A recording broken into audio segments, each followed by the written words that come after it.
ଡଙ୍କା ବୀର ସାହିତ୍ୟ ହେଲେ କ'ଣ କରିବାକୁ ହୁଏ? ନୂଆ ଜନ୍ମ ହେବାକୁ ହୁଏ। ଅନ୍ଧବିଶ୍ୱାସ ଛାଡ଼ିବାକୁ ହୁଏ। ଡମ୍ବାରୀ ପାହାଡ଼ ତଳର ସଭାରେ କ'ଣ କହିଥିଲା ମନେ ଅଛି ନା? ହଁ ଭଗବାନ, ବେଶ ମନେ ଅଛି।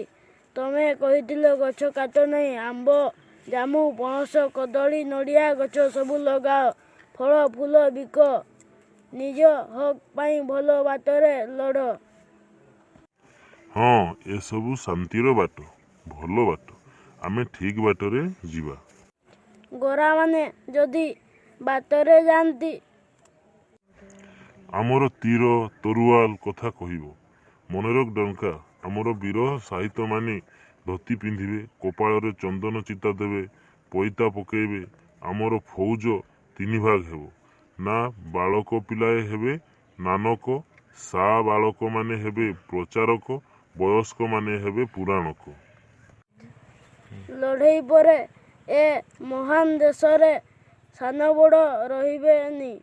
ସବୁରେ ସଭିଙ୍କର ସମାନ ଅଧିକାର ରହିବ। ସେ ସବୁର କଣ୍ଟା ଥାଏରେ ପୁଅ। ଆମେ ସେ କଣ୍ଟା ବାହାର କରିଦେବୁ ଧାନି ବାବା। ଆ କହିଲେ ନୂଆ ଯୁଗ ଆସେନା, ତାକୁ ଭିଡ଼ି ଆଣିବାକୁ ହୁଏ। ମୁଁ ଯାଉଛି ଧାନି ବାବା। ସରନା ଜଙ୍ଗଲର ଘାଟି ଇଂରେଜମାନେ ଦଖଲ କରିଛନ୍ତି ଧାନି ବାବା।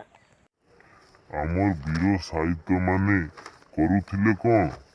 ଜଙ୍ଗଲର ଗଛରେ ଚଢ଼ି ଗୋରା ବାହିନୀ ଉପରକୁ କଚିଲା ତୀର ଛାଡ଼ିଲେ। ତୀର ଯାହା ଦେହରେ ଲାଗିଲା ସେ ଟଳି ପଡ଼ିଲା।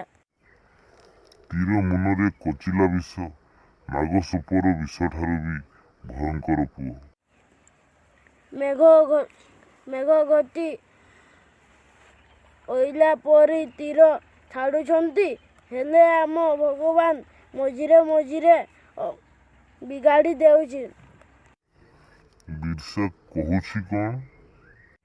ଗୋରା ପଲଟନ ଆମ ପିଲାଛୁଆ ବୁଢ଼ା ବୁଢ଼ୀ କାହାକୁ ଛାଡ଼ୁ ନାହାନ୍ତି, ମାରି ଶୁଆଇ ଦେଉଛନ୍ତି, ହେଲେ ଆମ ବେଳକୁ ମନା କରିଦେଉଛନ୍ତି।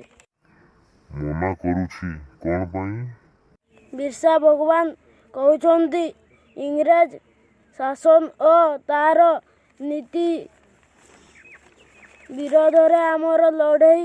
ଇଂରେଜ ଜାତି ବିରୋଧରେ ନୁହେଁ। ରାଞ୍ଚି ଖୁଣ୍ଟି ଚାୟାବସାର ଗୋରା ବସତିଗୁଡ଼ିକୁ ନିଆଁ ଲଗେଇ ଦେଇଥାନ୍ତେ ଆମ ବୀର ସାହିତ୍ୟମାନେ। ଠିକ୍ ହୋଇଥାନ୍ତା। ବେପାରୀ ଜାତିଟାକୁ ମୂଳପୋଛ ନ କଲେ ଆଉ ରକ୍ଷା ନାହିଁ। ହେଲେ ପାରିଲେ କୋଉଠି? ଭଗବାନ ହୁକୁମ କଲେ ବୀର ସାହିତ୍ୟମାନେ ଘାଟିକୁ ଫେରିଯାଉ। ଏଇ ନିରାହୀମାନଙ୍କୁ ହତ୍ୟା କରି ଲାଭ କ'ଣ? ଭଗବାନଟା ଏମିତି ମଝିରେ ମଝିରେ ତ ଅଡ଼ୁଆ କରୁଛି ଆଉ।